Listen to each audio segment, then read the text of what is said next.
known to be called the Black $6 Million Man.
Man, you come right out of a comic book.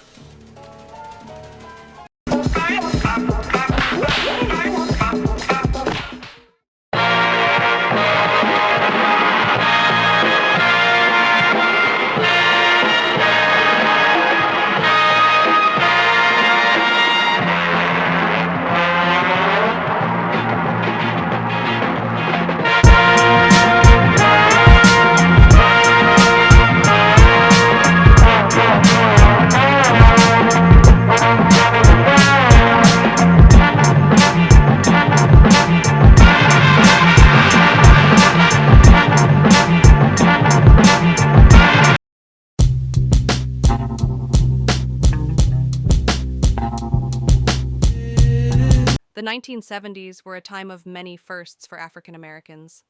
In the realm of martial arts movies, aka karate or kung fu movies, Jim Kelly was a man of firsts. He was the first African American martial arts star. As many know, he co-starred in Bruce Lee's Enter the Dragon. After ETD, Master Kelly was signed to a 3-picture deal with Warner Brothers. His first starring vehicle was Black Belt Jones in 1974. Mr. Kelly showcased his smooth karate style in an action comedy that grossed $727,000 at the US and Canada box office. Kelly went on to star in 2 other films for Warner Brothers, Hot Potato and Golden Needles. Later on, he hooked up with other black action stars Jim Brown and Jim Kelly for 3 the Hard Way, Take a Hard Ride, and 1982's One Down, Two to Go. They were joined by Richard Roundtree. Jim Kelly remained semi-retired after 1982 and concentrated on his martial arts practice, tennis career, and other ventures. Jim Kelly made appearances in an episode of Highway to Heaven as a reporter, a cameo in Afro Ninja, and appeared in a Nike commercial with LeBron James. He passed away in 2013 after a battle with cancer. Master Jim Kelly's importance to American action and martial arts movies cannot be overstated. Also, his contribution as an African-American hero figure also cannot be overstated.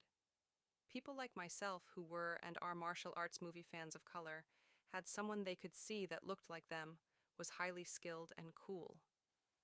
During the time, Kelly was featured on the cover of both Ebony and Jet magazines, which gave him exposure to the middle-class and upper-middle-class African Americans who may not have been to many areas where black action and Chinese kung fu movies as well as Japanese karate movies were shown. And there's something else real important to consider when we discuss Jim Kelly: racism. Like many black action stars, I will not use the term blaxploitation of his day, Jim Kelly was saddled with stereotypical scripts and roles, many which he rejected. Also, since Jim Kelly was a karate master, he was unfairly compared, negatively, to the legend Bruce Lee. For me, who was better is not important. What's important to me is the impact each had on the movie world and the martial arts world. Also, what Jim Kelly didn't have that Bruce Lee had was another country he could go to that would appreciate his skills and not harp on his race. Jim Kelly had to endure the racism of Hollywood and still try to occupy a space as a strong, heroic black male. Mr. Kelly endured and continued to live by his principles, even if it meant not accepting a lot of movie roles. For people like me, Jim Kelly is a cultural icon, a man who lived by his principles, a skilled karate master, and a pioneer in martial arts and action movies, which opened the doors for other African American martial arts stars. Thank you, Master Jim Kelly, for your endurance and the trailblazing role you played in helping to establish African American martial arts movie stars.